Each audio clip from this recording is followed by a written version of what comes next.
Hello friends, welcome back again. हम अप्रैल 2023 की chronology को पढ़ रहे थे और आज हम इसका सेकंड पार्ट पढ़ेंगे। फर्स्ट पार्ट के अंदर हमने मासिक घटनाओं का सार संग्रह देखा था, जिसके के अंदर पूरे मैगजीन का जो ओवरव्यू है वो आपको देखने को मिला। तो उस वीडियो को आप ज़रूर से देखिएगा और लिंक इसका जो है मैं डिस्क्रिप्शन बॉक्स में दे दूँगी। आज हम पढ़ेंगे अंतर्राष्ट्रीय परिदृश्य को, यानी कि जो इंटरनेशनल न्यूज़ ऑफ इम्पोर्टेंस है उनको आज हम देखेंगे। तो ज़्यादा नहीं है, 2 पेजेस ही है, 2-2.5 पेजेस है जिसको कि हमको कवर करने हैं।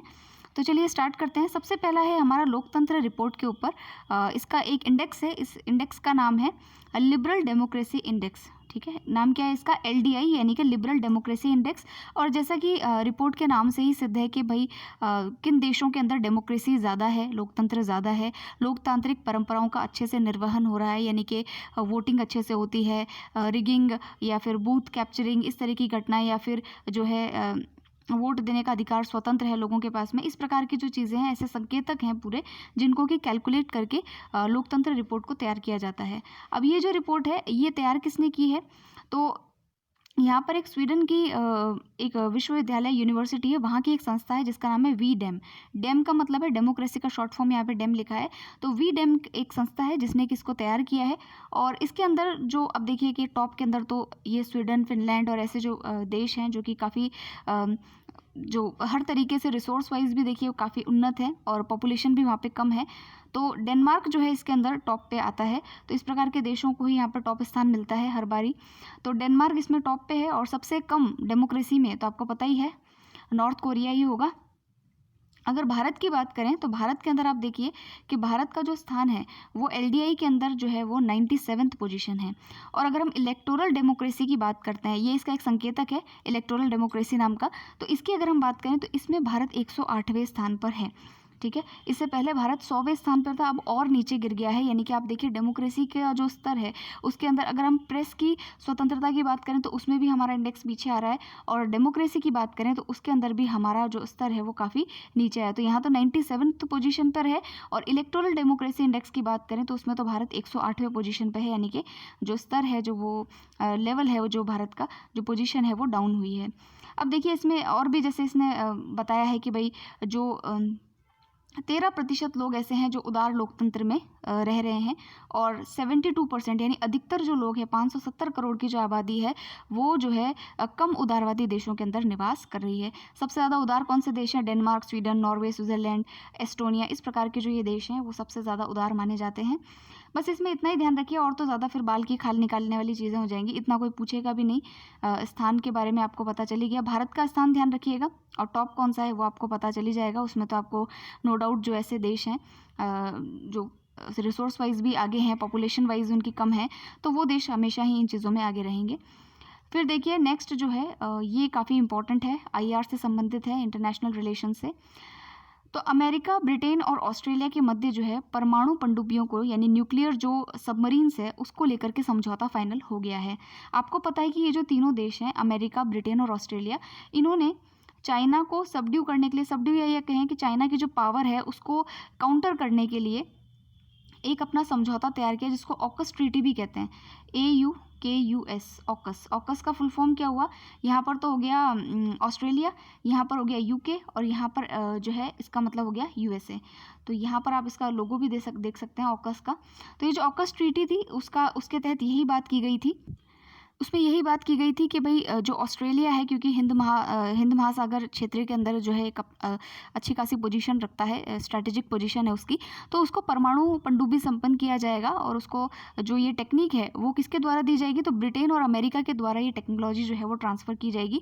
और इसको लेकर के हाल ही में अभी एक शिखर सम्मेलन भी सैन डिएगो के अंदर, अमेरिका का जो सैन डिएगो है वहाँ पर इन तीनों चारों जो देश है उनके जो राष्ट्रपति है वो मिले थे। ऑस्ट्रेलिया के प्रधानमंत्री एंथोनी अल्बानीज, ब्रिटेन के ऋषि सुनक, और अमेरिका के जो प्रेसिडेंट है वो सभी जो है यहाँ पर इन तीनों ने मिलकर के जो है ऑस्ट्रेलिया को ये जो न्यूक्लियर सबमरीन है, परमाणु पनडुब्बी है, ये देने का समझौता किया था।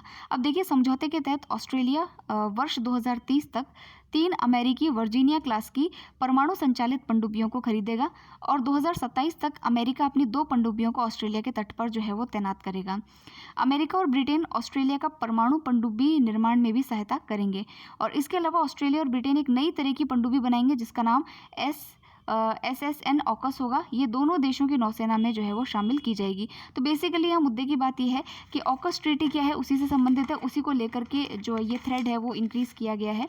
कभी कभी ऐसा होता है ना, जैसे अब आसियान के बारे में आपको पूरी चीज़ पता है, तो अब आपको क्या करना है, सिर्फ आसियान की कौन सी मीटिंग्स कहाँ हो रही है, बिजनेस काउंसिल की मीटिंग कहाँ हो रही है, क्या उसमें से मेन बात निकल करके आ रही है, बस उतना ही ध्यान रखना होता है। तो उसी प्रकार से ऑकस हम पहले भी पढ़ चुके हैं, तो उसमें कौन कौन से देश हैं और ये है क्या आखिरकार, तो आपको ये पता होना चाहिए, बेसिक बात तो ये है। और उसके बाद तो वही चीज़ है, वही कि हम जो है वो परमाणु पनडुब्बी दे रहे हैं, सुरक्षा के लिए ये सहायता कर रहे हैं, तो वो सारी चीज़ें तो सेम ही रहने वाली होती हैं।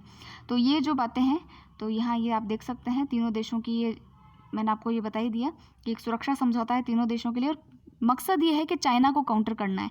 हिंद महासागर में जो चाइना का जो दबदबा बढ़ रहा है उसको काउंटर करने के लिए इन तीनों देशों ने एक सुरक्षात्मक समझौता जो है वो यहाँ पर किया है। अब चलते हैं नेक्स्ट आर्टिकल पे। ये है भारत और बांग्लादेश के मध्य जो मैत्री पाइपलाइन है उसका उद्घाटन अभी किया गया है, तो इसके बारे में कुछ डिटेल से वो देख लेते हैं। तो देखिए, ये जो मैत्री पाइपलाइन है इसका नाम है इंडिया बांग्लादेश फ्रेंडशिप पाइपलाइन, और ये जो पाइपलाइन है ये इंडिया की हेल्प से डेवलप की जा रही है। इससे क्या होगा कि जो ऊर्जा उत्पाद होंगे उसको जो है ऊर्जा उत्पाद होंगे उनको पाइपलाइन की सहायता से जो है बांग्लादेश ट्रांसफ़र किया जाएगा। इससे पहले अगर हम बात करें तो ये जो पाइपलाइन है इसकी आधारशिला यानी कि इसका फाउंडेशन जो है वो 2018 में ही रख दिया गया था, और अभी तो उसको वर्चुअल मोड से सिर्फ इनॉग्रेट किया है। तो जो हमारे भारतीय प्रधानमंत्री हैं और शेख हसीना जो वहाँ की बांग्लादेश की प्राइम मिनिस्टर है, उन्होंने मिलकर के जो है इसका उद्घाटन किया है। तो इसमें जो है हाई स्पीड डीजल जो है वो बांग्लादेश को जो है वो पहुँचाया जाएगा। और इसकी अगर बात करें लंबाई की, तो इसकी लंबाई जो है 130 किलोमीटर है। उसका 6 किलोमीटर हिस्सा जो है वो भारत में है और बाकी का हिस्सा बांग्लादेश में है। जो भारत वाला हिस्सा है वो हमारे वेस्ट बंगाल का जो सिलीगुड़ी नाम का जो ज़िला है वहाँ से होकर के गुजरता है। तो इतना ये थोड़ी सी डिटेल हमें पता होनी चाहिए। और उसके अलावा तो देखिए इसमें जितना भी व्यय है वो भारत की तरफ से हुआ है। 2015 तक बांग्लादेश को जो ये पेट्रोलियम के जो उत्पाद हैं वो नुमालीगढ़ रिफाइनरी लिमिटेड के द्वारा ट्रांसफ़र किए जा रहे थे। तो आप तो इतना ध्यान रखिएगा कि अगर आपसे कभी क्वेश्चन पूछा जाए भारत और बांग्लादेश के संबंधों को लेकर के, तो अगर आपको कोई अपडेट देना हो तो आप लिख सकते हैं भारत बांग्लादेश के मध्य में अभी जो है फ्रेंडशिप पाइपलाइन जो है उसको लेकर के भी कार्य संपन्न हुआ है। तो ये सब चीज़ें मेंस में आंसर राइटिंग में आपके काम आ सकती है। प्रीलिम्स में तो हो सकता है कि ऐसी कोई चीज़ ना पूछे आपसे, लेकिन मेंस पॉइंट ऑफ व्यू से इंपॉर्टेंट हो सकती है। आप इसमें कुछ एड ऑन चीज़ें जो है वो लिखने के काम आ सकती है।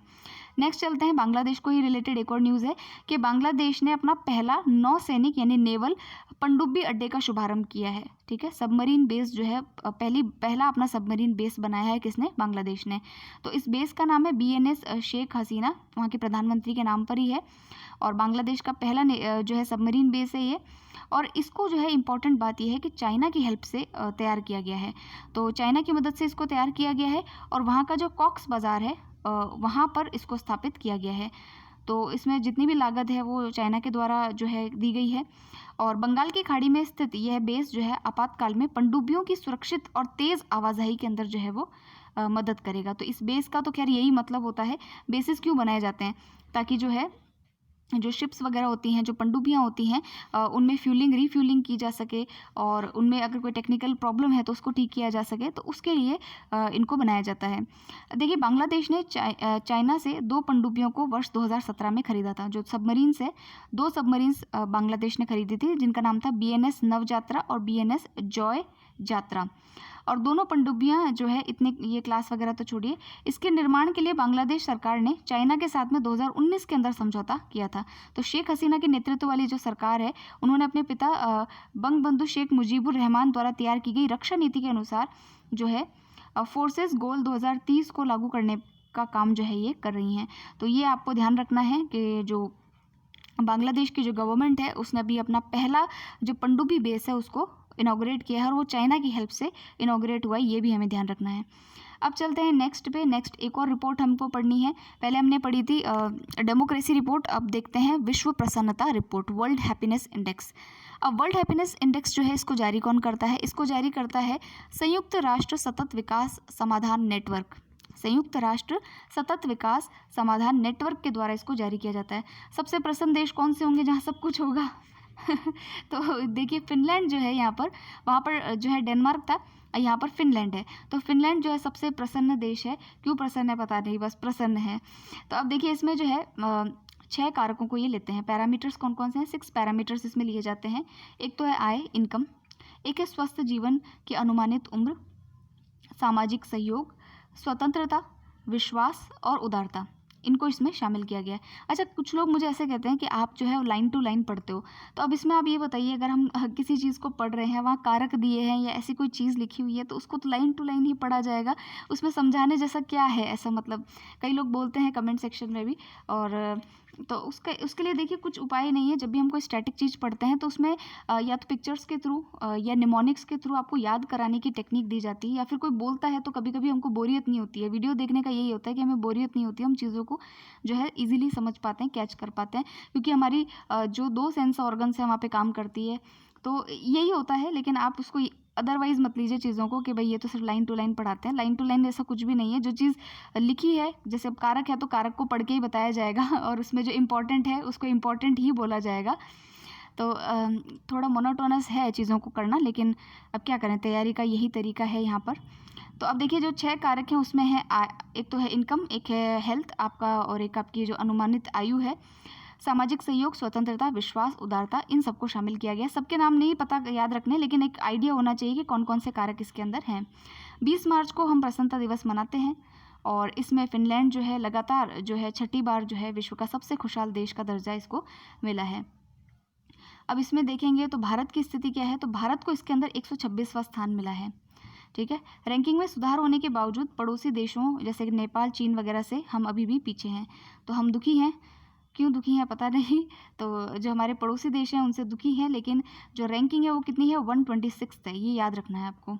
126 रैंक है इंडिया की वर्ल्ड हैप्पीनेस इंडेक्स में। नेक्स्ट न्यूज़ देखिए, नेक्स्ट न्यूज़ है जापान के जो प्रधानमंत्री है फूमियो किशिदा, वो भारत की 1 दिन की यात्रा पर जो है वो आए थे।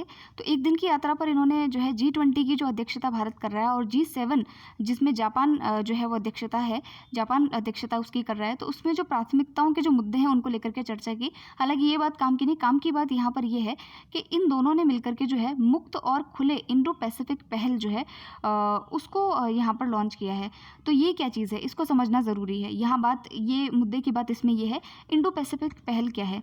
तो देखिए जो इंडो पैसिफिक ओशन है वहाँ पर चाइना का जो दबदबा है उसको घटाया जा सके, यानी कि कुछ चाइना जो है वहाँ पर आपको पता है आर्टिफिशियल आइलैंड्स क्रिएट कर रहा है, वहाँ पर जो कॉमन आइलैंड्स होते हैं उसके ऊपर भी अपना ही हक जो है वो जता रहा है। तो उसको लेकर के जापान की तरफ से ये एक इनिशिएटिव है कि अगर कोई भी ऐसा देश है जो कि चाइना के इस तरीके का जो व्यवहार है, जो खुले समुद्र को लेकर के जो उसकी नीति है, उसमें जो उसकी एग्रेसिव जो व्यवहार है चाइना का, अगर उससे वो कहते हैं ना एक तरीके से प्रताड़ित है, ये मान लीजिए, तो वो इसके अंदर पार्टिसिपेट कर सकता है। जो इंडो पैसिफिक जो पहल है जापान की तरफ से, उसके अंदर ये पार्टिसिपेट कर सकता है। तो भारत भी इसका जो है वो सदस्य बना है। इसके अंदर देखिए कि जापान की नई इंडो पैसिफिक योजना में शांति बनाए रखना, इंडो पैसिफिक देशों के सहयोग से नए वैश्विक मुद्दों से निपटना, विभिन्न प्लेटफॉर्मों के माध्यम से वैश्विक कनेक्टिविटी को प्राप्त करना, खुले समुद्र और आसमान की सुरक्षा सुनिश्चित करना इसके अंदर शामिल है। और इसका वैसे मुद्दा जो है वो बेसिकली यही है कि जो चाइना की आक्रामकता से जो देश परेशान है वो इसके अंदर जो है वो शामिल हो सकते हैं। ठीक है, तो ये इंपॉर्टेंट बात थी, इंडो पैसिफिक पहल के बारे में आपको ध्यान रखना है। और देखिए इसमें क्या है, भारत और जापान जो है वो दोनों 2023 का जो वर्ष है उसको टूरिज्म एक्सचेंज वर्ष के रूप में मना रहे हैं। ठीक है, तो इसके लिए दोनों देशों ने connecting Himalayas with mount Fuji नाम की थीम को चुना है। तो ये भी इंपॉर्टेंट है आपके लिए कि जो ये टूरिज्म एक्सचेंज वर्ष है इसका थीम क्या है भारत और जापान के मध्य। तो connecting Himalayas with mount Fuji, Himalayas कहाँ पे है, भारत के अंदर, और माउंट फूजी कहाँ पर है, वो जापान के अंदर है। तो connecting Himalayas with mount Fuji इसका टूरिज्म एक्सचेंज वर्ष का इनका थीम है। उसके अलावा देखिए कि इन्होंने कई जो एग्रीमेंट्स हैं उन पर भी हस्ताक्षर किए हैं। एक तो जापानी भाषा को लेकर के है कि इसको अनिवार्य रूप से एक उच्च स्तर की भाषा सीखने पर जो है ध्यान केंद्रित किया जाएगा।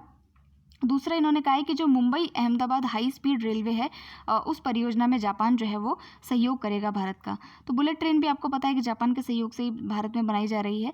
तो अपने को इस पूरे आर्टिकल से 2 चीज़ें देखने को मिली। एक तो आप याद रखिएगा कि जो इंडो पैसिफिक पहल है, इंडो पैसिफिक इनिशिएटिव है, उसके बारे में पता होना चाहिए। दूसरा है connecting Himalayas with mount Fuji, यानी कि टूरिज्म एक्सचेंज वर्ष के अंदर जो इसका थीम है वो आपको पता होना चाहिए। तो ये 2 इंपॉर्टेंट बातें हैं जिसको लेकर के क्वेश्चन बन सकता है। चलते हैं नेक्स्ट आर्टिकल पे।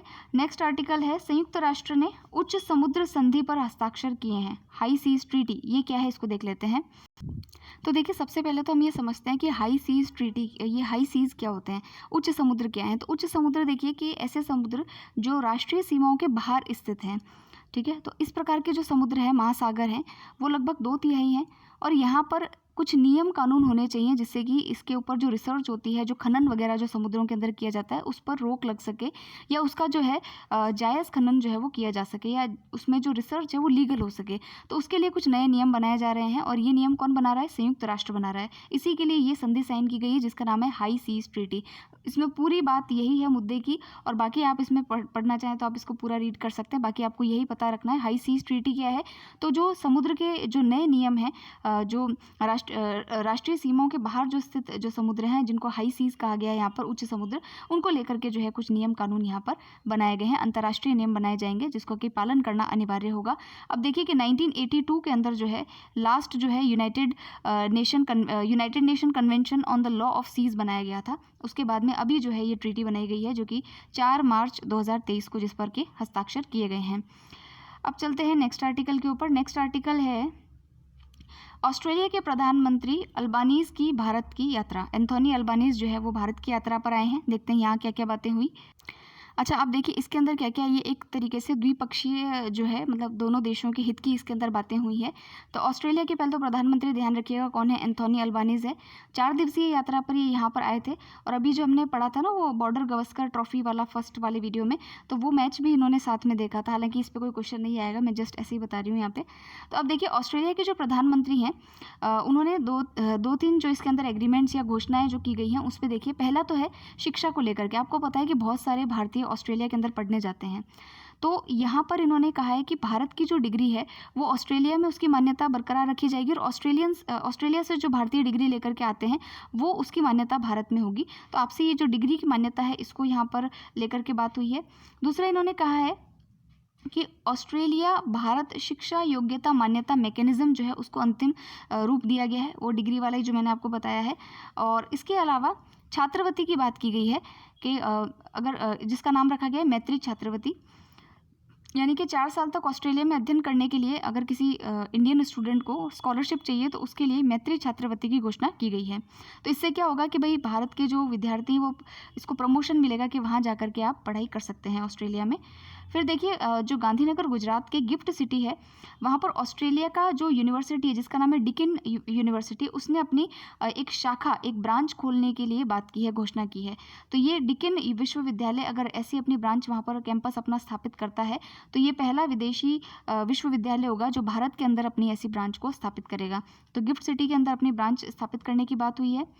और उसके अलावा फ्री ट्रेड एग्रीमेंट को लेकर के बातें हुई है। तो ये 3 चीज़ें इंपॉर्टेंट है। एक तो शिक्षा को लेकर के, ये जो डिग्री है उसको जो है मान्यता दी जाएगी यहाँ भारत में भी और ऑस्ट्रेलिया में भी।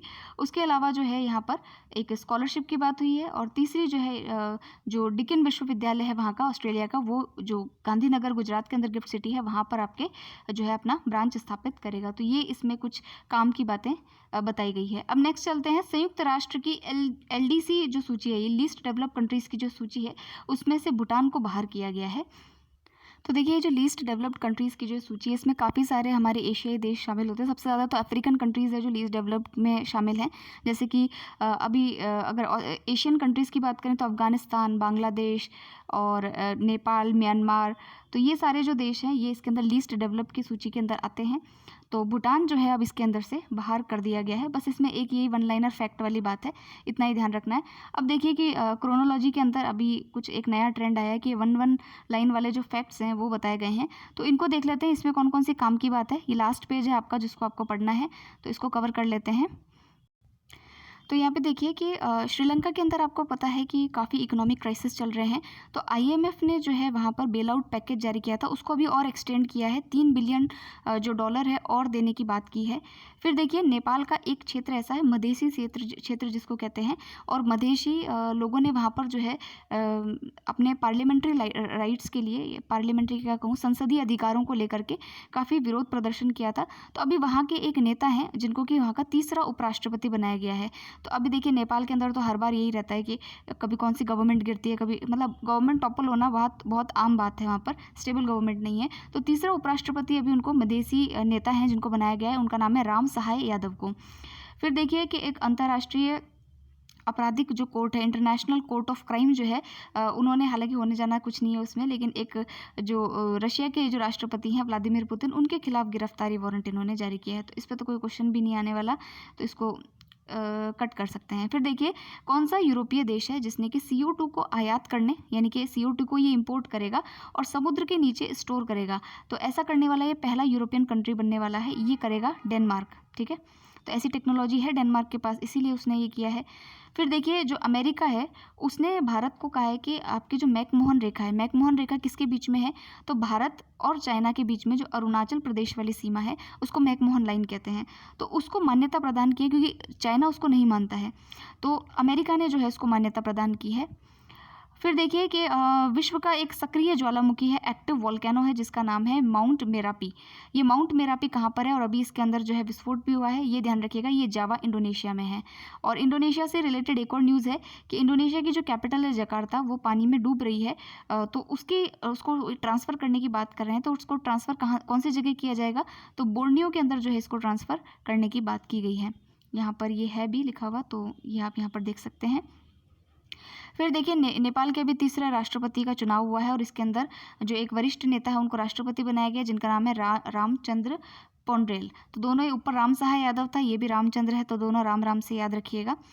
फिर देखिए कि चाइना के जो राष्ट्रपति हैं उनको अभी तीसरा कार्यकाल मिल गया है, जो शी जिनपिंग है अभी तीसरे कार्यकाल के लिए भी वहाँ पर राष्ट्रपति रहेंगे। और इसी के साथ माओ त्से तुंग जो वहाँ के बहुत एक लीडर हुआ करते थे, कम्युनिस्ट लीडर, उनकी इन्होंने बराबरी कर ली है इसमें। फिर देखिए कतर के जो अमीर शेख हैं उन्होंने अभी जो है नए प्रधानमंत्री बनाए हैं, जिनका नाम है शेख मोहम्मद बिन अब्दुल रहमान अल थानी। ये जो है कतर के अब नए प्रधानमंत्री के रूप में पदभार ग्रहण करेंगे। एक प्रसिद्ध मानवाधिकार कार्यकर्ता भी है और नोबेल शांति पुरस्कार से इनको जो है नवाजा गया था। बेलारूस के हैं ये, और वहाँ की स्थानीय अदालत ने ही इनको 10 साल की कैद दी है, जिनका नाम है एलेस बियानलियास्की। नाम थोड़ा अजीब है। फिर देखिए कि ब्रिटेन और यूरोपियन यूनियन जो है उनमें जो है यहाँ पर देखिए ब्रिटेन और यूरोपियन यूनियन ने ब्रेग्जिट के बाद चली आ रही नॉर्दर्न आयरलैंड प्रोटोकॉल से जुड़ी शिकायतों को दूर करते हुए एक नया समझौता तैयार किया है। इस नए समझौते को क्या नाम दिया गया है, इस नए समझौते का नाम है विंडसर फ्रेमवर्क। विंडसर से वैसे आपको ध्यान रहेगा, विंडसर के महल कहाँ पर है, ब्रिटेन में ही है, विंडसर पैलेस जहाँ पर क्वीन रहती थी। तो ये जो है ब्रिटेन और यूरोपियन यूनियन के बीच में है, ठीक है, ये ध्यान रखना है। फिर देखिए कि हाँ, किस देश में 30 साल में पहली बार पोलियो का मामला दर्ज हुआ है, तो बुरुंडी है, जो कि अफ्रीकन कंट्री है। उसके बाद एक कैंपेन है जिसका नाम है लव बेटर कैंपेन। ये प्रोग्राम कहाँ पर अभी लॉन्च हुआ है, ये कैंपेन किस देश के अंदर लॉन्च हुआ है, तो न्यूजीलैंड के अंदर ये लॉन्च हुआ है। अब देखिए फ्रांस के अंदर अभी एक जो है कानून जारी किया गया था, जिसको लेकर के लोगों ने काफ़ी विरोध किया। वहाँ पर जो सेवानिवृत्ति की आयु है इसको 62 से बढ़ाकर 64 किया गया देश के द्वारा, तो उसको जो है लेकर के वहाँ पर आंदोलन किए गए। अब देखिए ऐसे क्वेश्चन है ना SSC बैंकिंग के अंदर भी काफ़ी पूछे जाते हैं, तो आप ये फैक्ट्स थोड़े से देख लीजिएगा, अपने हिसाब से एडजस्ट कीजिए चीज़ों को। मैं तो एक बार इसको आपका ओवरव्यू जो इंपॉर्टेंट चीज़ें हैं उसका दे रही हूँ, और जो आपके एग्ज़ाम के हिसाब से आप चीज़ों को और फिल्टर कर सकते हैं यहाँ पे। फिर देखिए किस अमेरिकी रिसर्च फर्म ने एडवांस टेक्निकल राइटिंग में सक्षम ChatGPT-4 जो है उसको लॉन्च किया है, जो इमेज और टेक्स्ट दोनों को आसानी से समझ सकता है। तो ये जो है OpenAI जो अमेरिकी रिसर्च फर्म है उसने इसको अभी लॉन्च किया है। यहाँ पर आप देख सकते हैं OpenAI नाम की जो रिसर्च फर्म है अमेरिका की, उसने ऐसा ChatGPT लॉन्च किया है जो कि इमेज और टेक्स्ट दोनों को आसानी से समझ सकता है। अमेरिका के जो राष्ट्रपति है जो बाइडन, उन्होंने 2 भारतवंशियों को व्यापार नीति और वार्ता के लिए अपनी जो सलाहकार समिति है उसमें इंक्लूड किया है। उनका नाम है रेवती अद्वैती और मनीष बापना, ठीक है। फिर देखिए लास्ट आज की न्यूज़ है, ईरान में पहली बार किस स्थान पर लिथियम के विशाल भंडार मिले हैं। तो ये देखिए ऐसे क्वेश्चन UPSC में तो बहुत पूछते हैं वो लोग, कोई शहर अगर न्यूज़ में रहता है तो पूछ लेते हैं। तो हमीदान शहर जो है वो लिथियम के भंडारों के लिए अभी चर्चा के अंदर आया है। ये शहर कहाँ पर है, ईरान के अंदर है, ठीक है। तो ये था आज का हमारा अंतर्राष्ट्रीय परिदृश्य, और अंतर्राष्ट्रीय के बाद हम राष्ट्रीय परिदृश्य को पढ़ेंगे, लेकिन अभी हम नेक्स्ट वीडियो के अंदर कवर करेंगे। सो मिलते हैं नेक्स्ट वीडियो के अंदर। Thank you very much for listening.